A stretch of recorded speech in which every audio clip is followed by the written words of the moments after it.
which was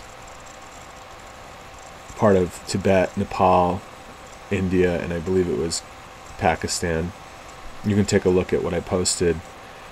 And what was my point about Jesus? I don't recall. I lost my train of thought. What are you asking? Can the person who asked that question put it back up?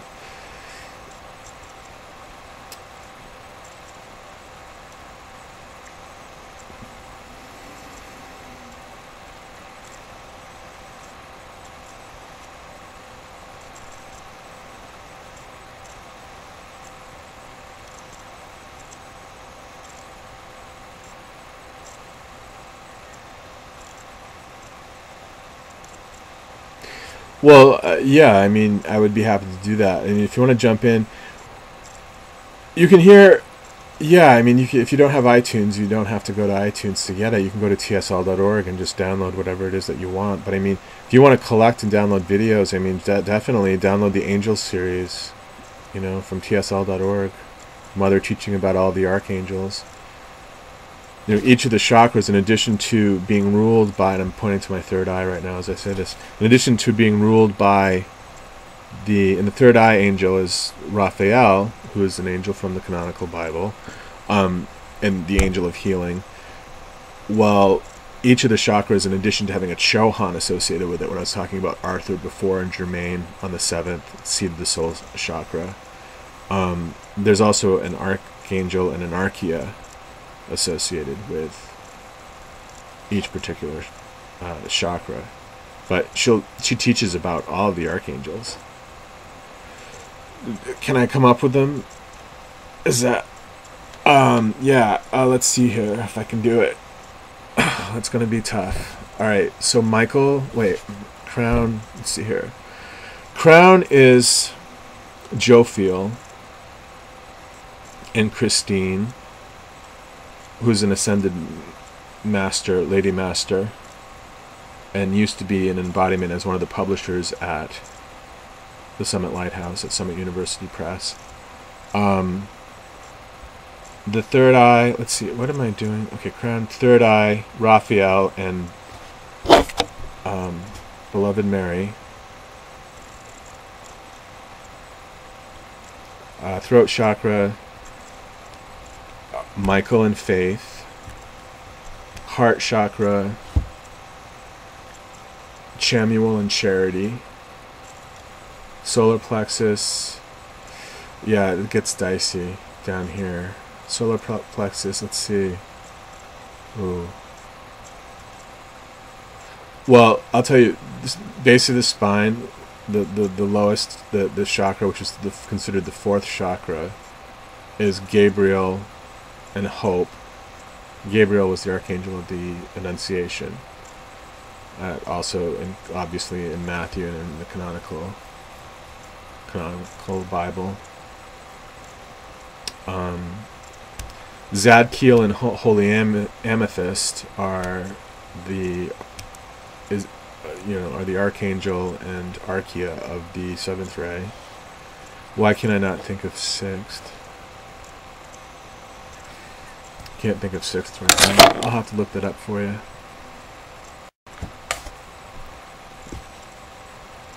Sixth ray, Uriel, and Aurora is the archaea.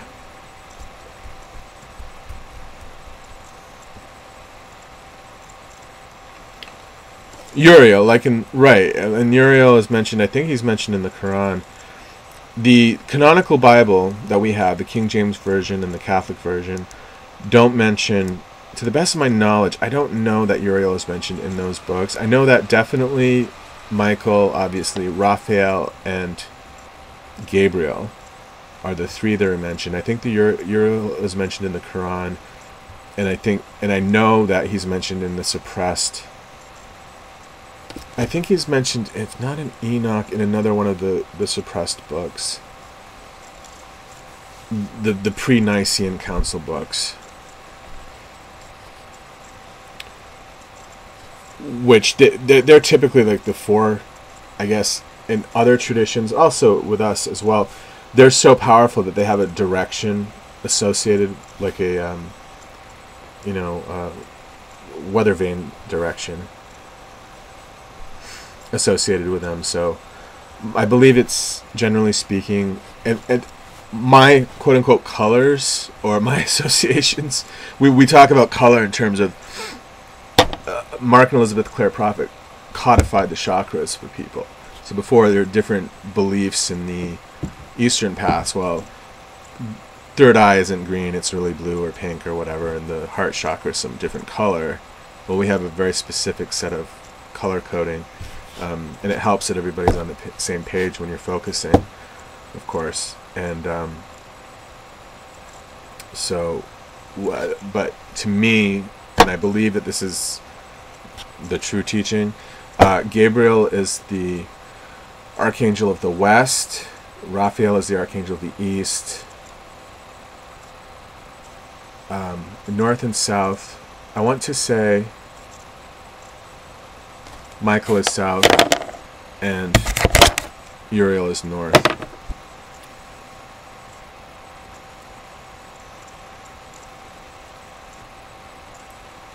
Right. I mean, my goal, yes. I mean, I'm looking to fundraise for a church. And again, not a traditional, boring Sunday church. I want it to be a place where people are actually motivated to attend and to participate in the community and don't feel encumbered by the spiritual teaching at all, but are rather eager to receive information and to utilize it. Absolutely. And I want one in Maine, and we don't have a Summit Lighthouse in Maine, or a Church Universal and Triumphant in Maine. Well, I am the Summit Lighthouse in Maine, but we don't have a center in which to pray, and we don't have a teacher who is able to do it full time because we don't have the funding.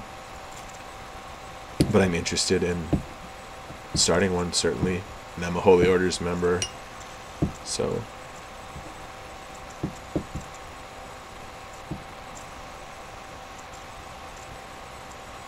Introductory book on okay, I don't know that I would jump in reading a book necessarily. I would jump in with the videos personally, because you get to see the woman in action. I mean, she was a living saint.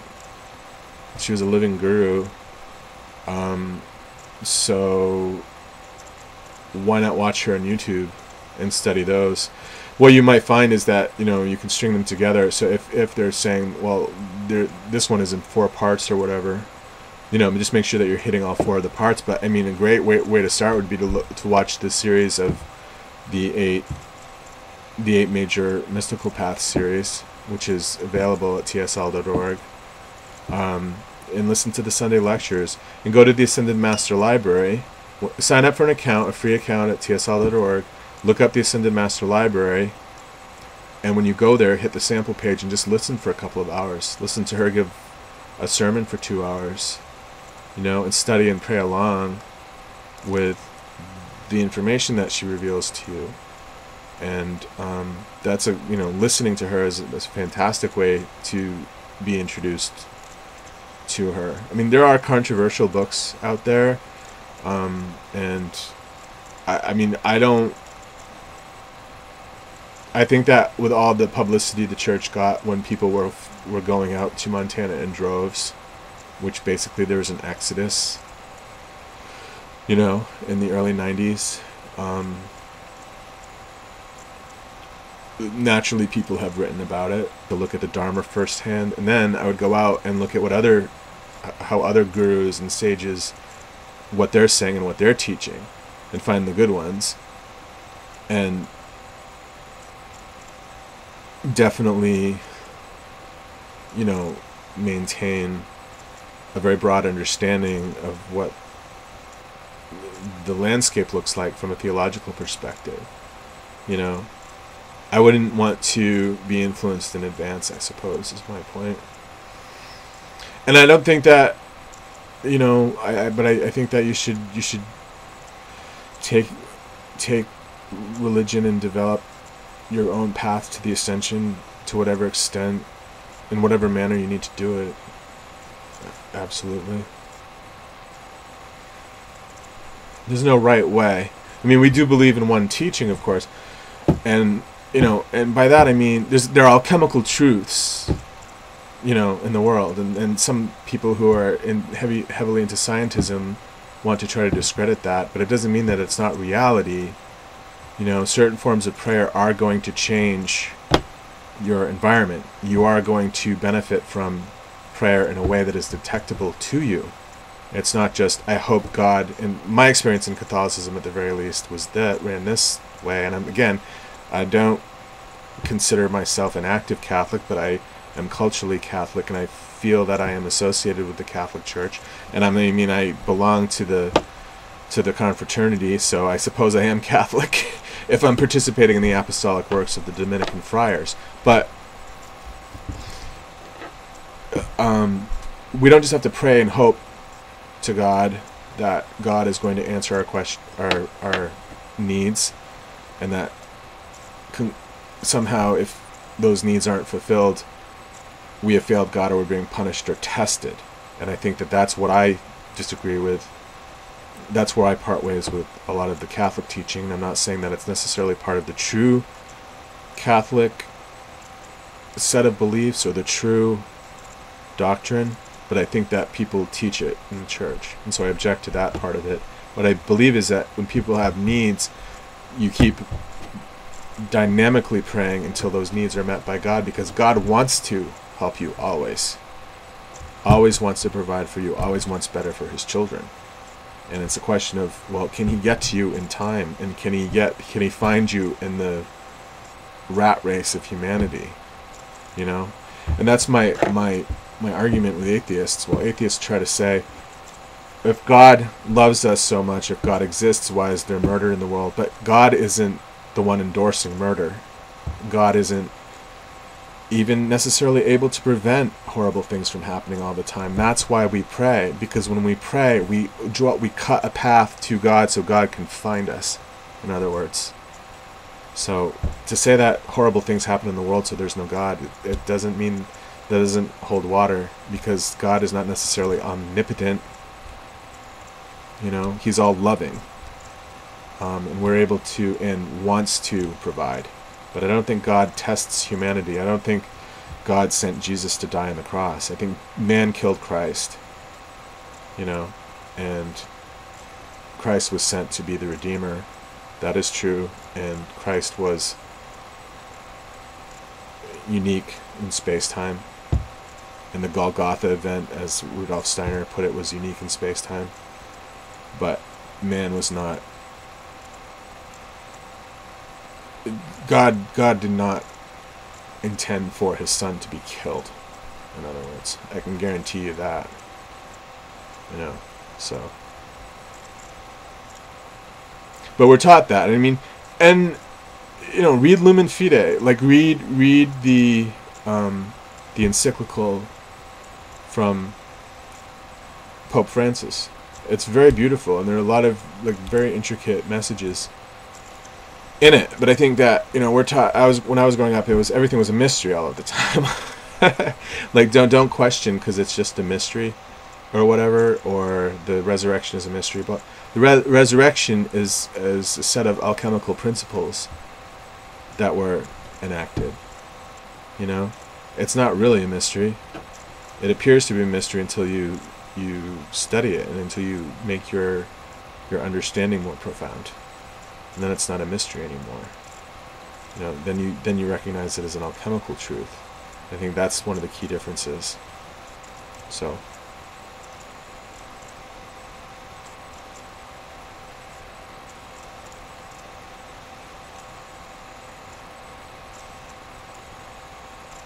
Right. If I had the money, that's absolutely right. A salary and a place, and then take it from there. A modest salary. I don't want to do it living from Randolph. Possibly. I think that maybe it should be in Central Maine. Maybe it should be in Randolph. It'd be nice to have a Summit Lighthouse somewhere in Central Maine. But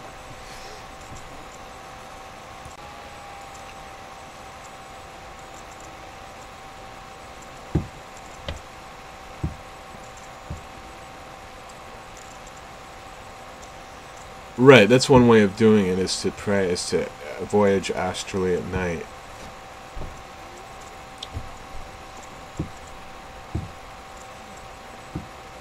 To the retreats. You know, there are retreats, etheric retreats, all various places, you know, various points over the planet. Some we've known about for a long time. You know, Shambhala's over the Gobi Desert. There are retreats over sacred spots in the United States, Yosemite National Park. There's a retreat at the over one of the mountains at Royal Teton, or in the area of the Tetons. It's one of the Tetons. There's a retreat. The Mahat Chohan runs the Temple of Comfort in Sri Lanka. So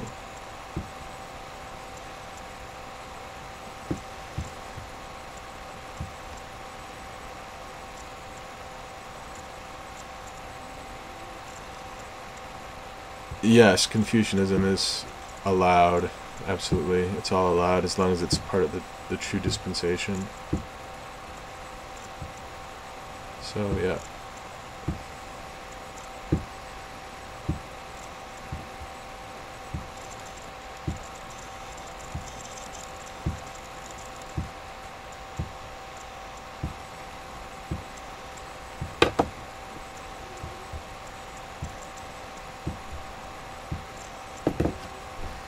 Mm-hmm.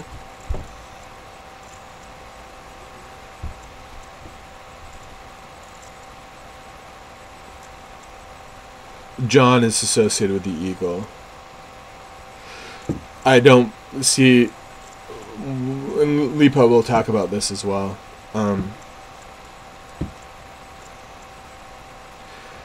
We have a codified system, you know, we have sacred art. So in other words, when we look and study at Jesus, you know, when we think about Jesus and we study Jesus, we use that representation. We don't use, this is sacred art to us, the Sindelar. The artist was Charles Sindelar. He worked with a guy named Edna Ballard in the 20s. It's not that there aren't other sacred representations of Jesus, but it's that there are representations that are utilized by the Summit Lighthouse that help create a shared thought form. So instead of pulling your focus and saying, well, I'm going to be using this representation of Jesus, which might be different or might be painted by a modern person who's not necessarily keyed in on the teaching, or doesn't really have the full intent of the masters with respect to what they want for depictions, it would throw us off, I think, if everybody had a different, and I mean, I know it would. And I know they must teach it in Hinduism, because there's so many principles sort of that we're uncovering still, that need to be given more attention. And the great thing about my work and moving forward, and what I get excited about, is the opportunity to look into, you know, Buddhist teaching, but also Hindu teaching. As I said, what I'm studying right now through Prabhuji, who is a guru, is that there are words for complex notions. But I mean, my point is, to have sacred art enables us to represent wherever we are in the world, or to key in wherever we are in the world on the masters as we know them from the sacred art. You know, it looks like Summit Lighthouse. They inspire us in a particular way. You know, so that's important as well. I mean, it's not mandatory to your own spiritual development, but it's a very powerful tool, and it shouldn't be forgotten that it's there for people who need it. You know, certainly.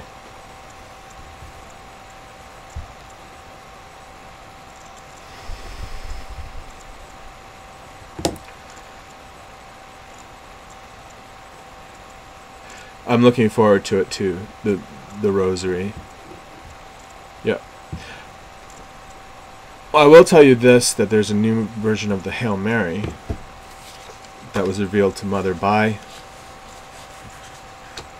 Mary.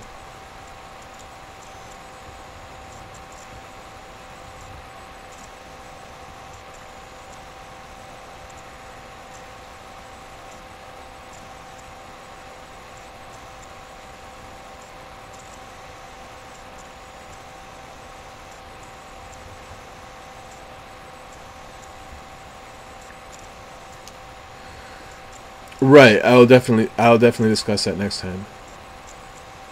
Right, I understand. No, no, I know that's what I know what you're talking about with that, but no, there's no condemnation. I know where the specific words by Mother are located that say that she's never taught that pagans are going to hell. No, not at all. I mean, she has said witchcraft. We say witchcraft is wrong, but the reality of the situation is that she's talking about black sorcery. You know, she's not talking about white magic. And irrespective of what the TSL congregation might say, or people at TSL might say about quote unquote witchcraft, well, where mystics are white magicians. You know, decreeing is a form of ceremonial magic. That's the reality of the situation. So, to say that somehow magic is excluded is not, you know, that's not accurate. And the parts of the Bible, I know that there are several, and I can find them and point them out to you, that say you shouldn't be using augury or repetitive, ritual sort of rituals and so forth. And I know that one of the Catholic teachings is that, and specifically, and this came to me in a rosary newsletter, that we are not to participate in magic, but in particular magic during which the practitioner has access to demons or attempts to invoke demons. So the Catholic Church isn't saying that there are no demons. They're acknowledging that there are demons, and they're acknowledging that there's black magic. They don't say that it doesn't exist. They say that we're not to use it. But I mean, the reality of the situation is that it's a form of ceremonial magic. Decreeing is. So she's not talking about white witchcraft. But I know specifically, because I've heard her say this before in a sermon, is that, you know, people passing judgment on witches. You know, I regret that I read that at the Summit Lighthouse website, because I think that it paints people who are into earth religion in a bad light. I mean, people who practice quote-unquote Wicca or witchcraft are not bad people as long as they're pursuing the full Dharma. I mean, it's as with anybody. Mother, I mean, we believe in elementals, and we believe that Germain was an embodiment of Merlin. I mean, how against sorcery can we possibly be? White sorcery, at least. So it's regrettable that they made that comment about trying to teach your friends not to be witches. But I think that it's that white witchcraft is not being fully realized unless you understand the principle of the higher self. So, but she had a conversation with a pagan, and she recounts this story, and she says it's a young man who refers himself to being a pagan, and she said her response, Mother's exact response was, well, if that's all you can believe in, be it with your whole self.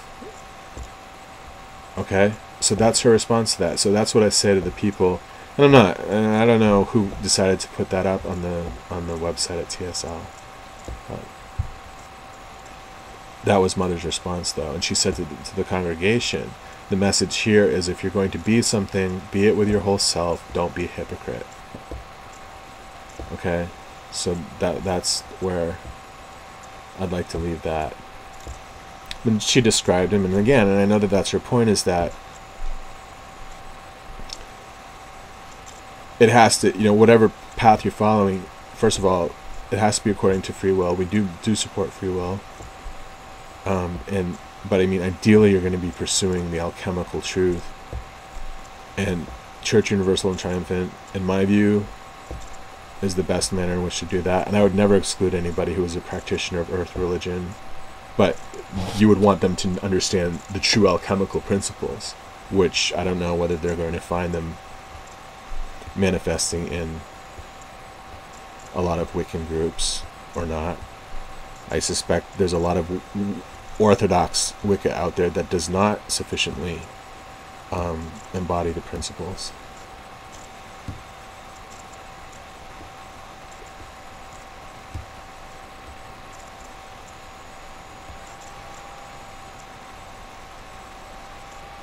I think in her view of it was, with respect to this man who was a pagan, was he's supporting elemental life and participating in his community. It wasn't you're a black magician who is going to suffer in the hellfire at all. I know, and I think that when she said, if that's all you can believe, I think that what she meant was anybody should be pursuing the, they should understand, everybody should understand the ascension path. What this is all about. This person, transforming into the real self.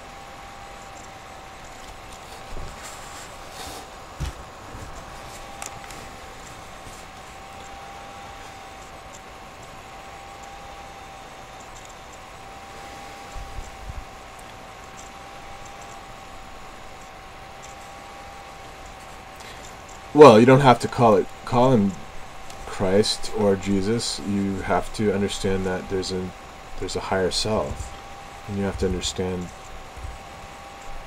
that transition or that alchemical process.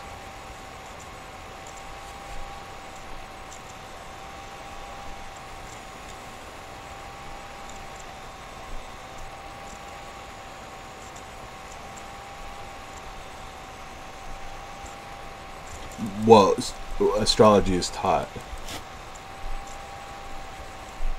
openly taught at Church Universal and Triumphant. Mother was an astrologer.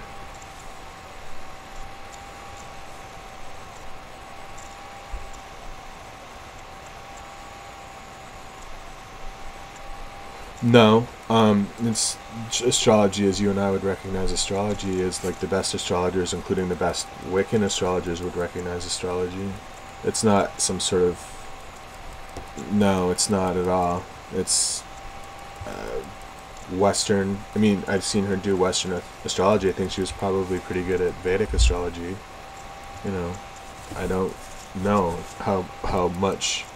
I don't know if she did Eastern astrology or not. The systems are different. But I've seen her practice and teach Western astrology, certainly. Natal charts, I mean, the whole thing. Transits. Yes, there are specific teachings where she's said the moon is in Taurus, or something to similar effect.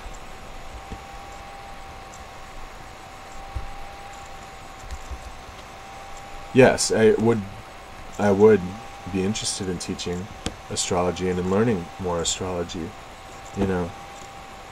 at a center, and would incorporate that into the public Sangha life. I hesitate to call it church because people think, people associate... I like to call it church because I think it's like taking back your childhood from the Orthodox forces.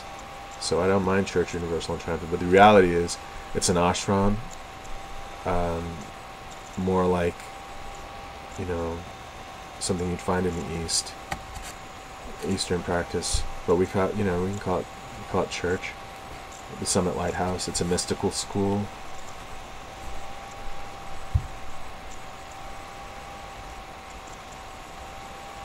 Okay, I'm going to take a couple more questions and then I'll be back later on to I'll tape on the Bible passage to this.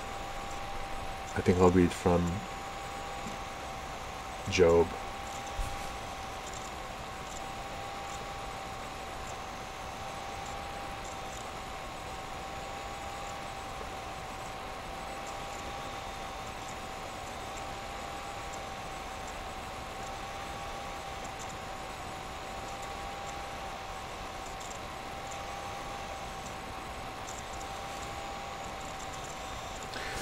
Ramana Maharshi. Yeah, there was a public teaching by Mother.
Her name is Ruth Hawkins, and she was an artist within the church.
Bhakti Yoga.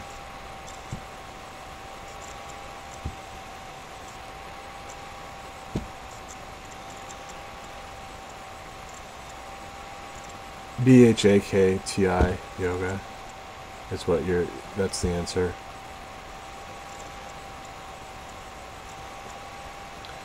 Okay. No, but I can. She named hundreds of masters and retreats during her tenure. I think Ruth Hawkins is now an ascended. To the best of my knowledge, she is considered an ascended master now. I could be. I'm not sure exactly. I don't think so.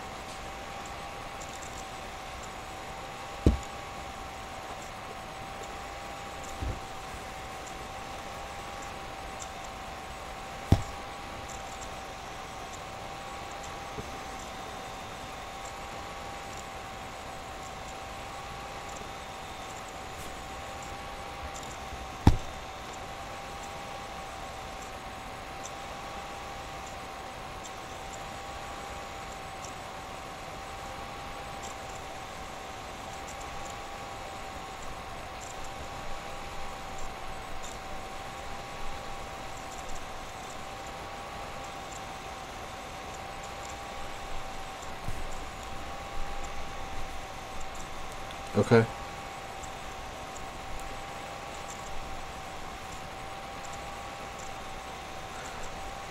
Hilarion was the Apostle Paul.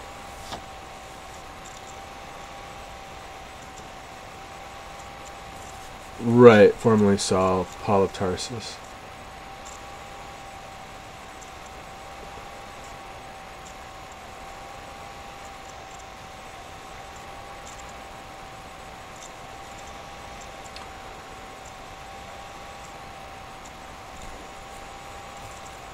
He's the third eye Chohan.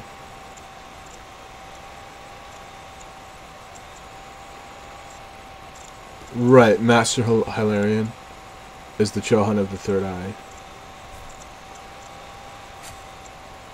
And the retreat is Crete, the Temple of Truth.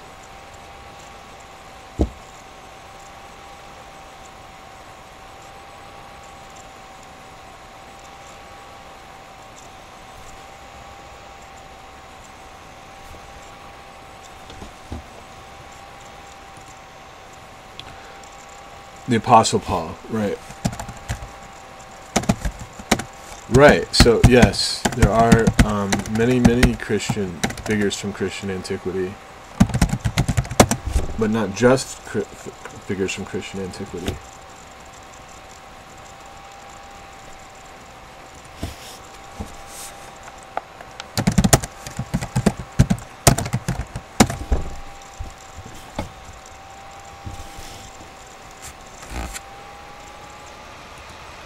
Saul of Tarsus, the original name.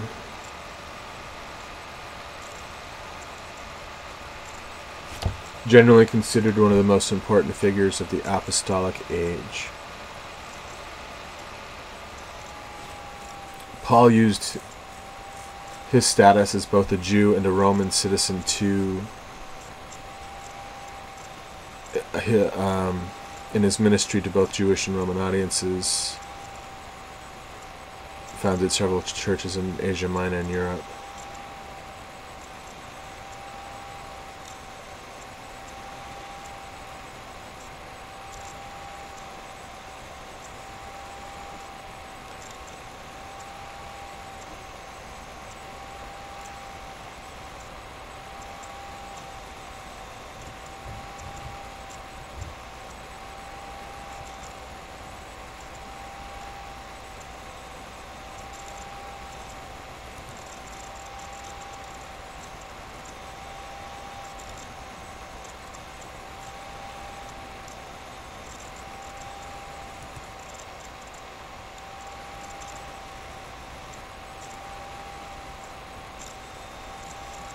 I mean, I would want to cross-reference some of this,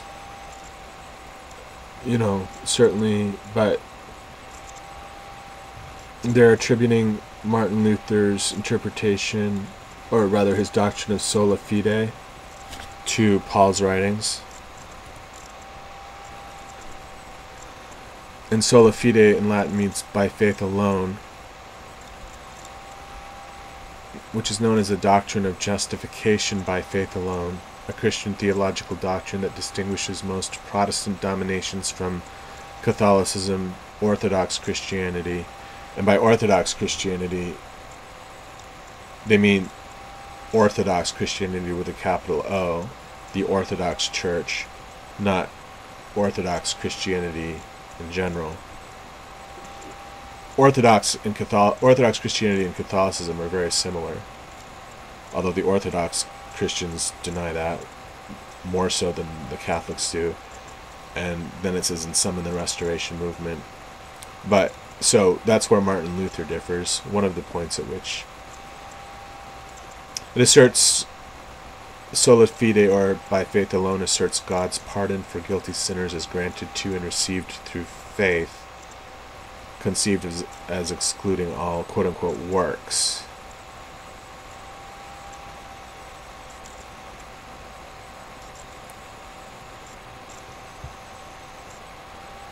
Okay, justification is judicial pardon. All mankind, it says, All mankind, it is asserted, is fallen and sinful under the curse of God and incapable of saving itself from God's wrath and curse. But God, on the basis of the life, death, and resurrection of his Son, Jesus Christ alone, solus Christus, grants sinners judicial pardon or justification, which is received solely through faith.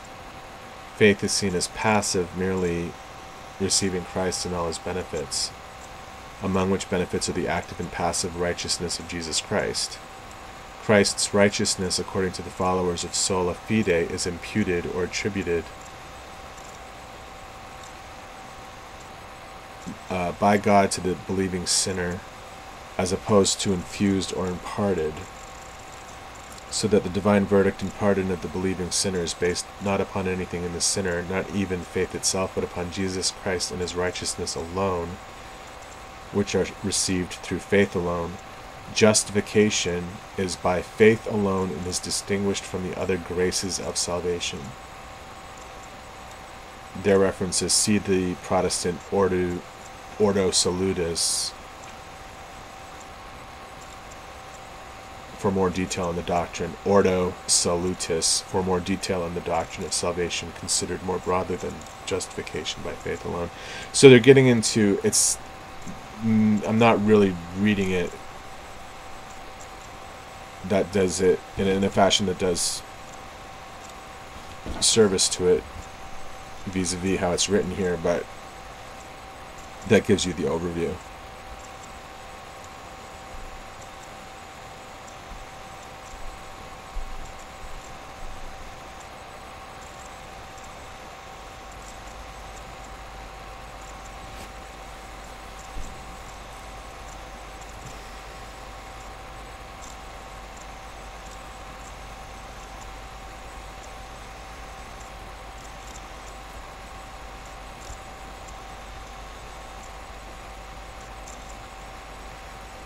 Thus, faith alone, in quotes, is foundational to Protestantism and distinguishes itself from other Christian denominations.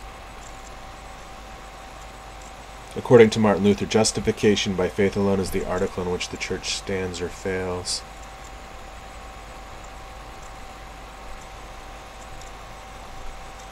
Okay.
No, that's good because I want it for the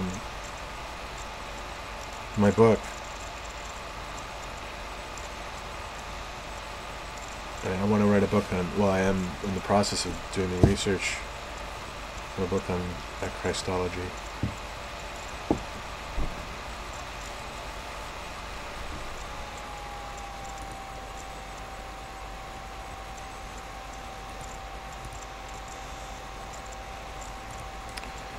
I get so much spam. It's unbelievable. I'd like to get some productive emails, right? Do you guys want to hear some Mother?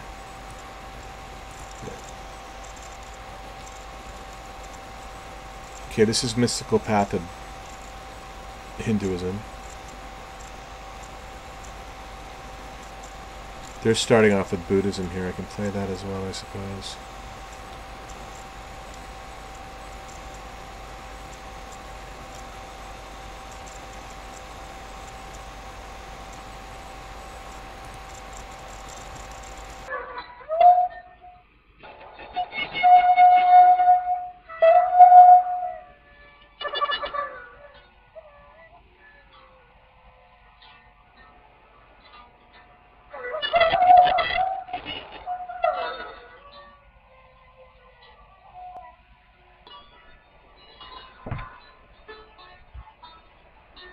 This is all intro.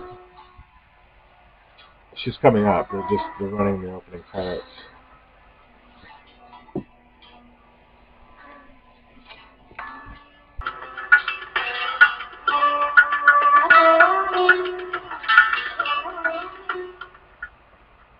And so I'm going to bring you what I consider to be a treat. It is the story of the enlightenment of Yeshe Sogyal, the closest disciple of Padmasambhava and the mother of Buddhism in Tibet. Yeshe Sogyal attained Buddhahood in one lifetime. Her life story is found in a Terma text. Terma means treasure. Terma texts are the texts that are believed to have been sealed and buried by Padmasambhava and his disciples in the 8th century in Tibet. Yeshe Sogyal is believed to have been an incarnation or emanation of the goddess Saraswati. Nevertheless, she had to pass many tests and suffer greatly before she attained enlightenment. Yeshe means unending primordial wisdom. Sogyal means conqueress of the lake, or victorious one of the ocean of wisdom. She was born the daughter of the ruler of one of Tibet's 7 provinces. At her birth, there were many auspicious signs. By the time she was 10, she had matured to a beautiful woman. Tales of her beauty spread throughout Tibet and into China and Nepal. Hordes of suitors descended upon the kingdom. With them were 2 princes. Her father told her to choose between the 2. She told them she did not want to be married to either. To go with either of these men would be to enter the prison of samsaric suffering, from which it is so very difficult to escape. Her father sent her away. He declared that whichever prince found her first would have her. When the officers of one prince found her, she ran into the mountains, leaping across great boulders. At last one officer caught her. He stripped and whipped her with a thorn whip, saying, "You will yield to me, or I will kill you." She answered, "Lord Karchu may rule the steppes with great power, but he lacks even 1 day's inclination to achieve enlightenment. I would rather die than surrender and be his wife." After much whipping, she collapsed. Lying there, bloody and in tears, she could think of no way to escape. So she sang this sad song to the Buddhas of the 10 directions. I would entitle this the prayer of the World Mother. It is a prayer you can give when you are in desperate circumstances. O Buddhas of the 10 directions, Bodhisattvas and protectors of beings, masters of great compassion and power, possessors of the wisdom eye and magical abilities, O great-hearted ones, the time has come to show your mercy. My intention is good, like a precious jewel. It will become bad, worthless as stone, contaminated by the intentions of these alien demons. You who have power, please bring it forth now. In one lifetime, in one body, I can realize the highest Dharma. But these alien demons will envelop me in the mire of samsara. You who have compassion, return me quickly to the path. Isn't this a wondrous prayer?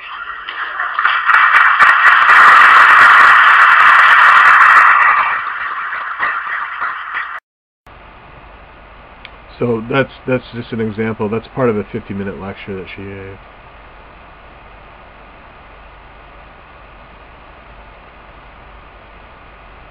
Okay, so I will definitely be back to finish up with the Bible.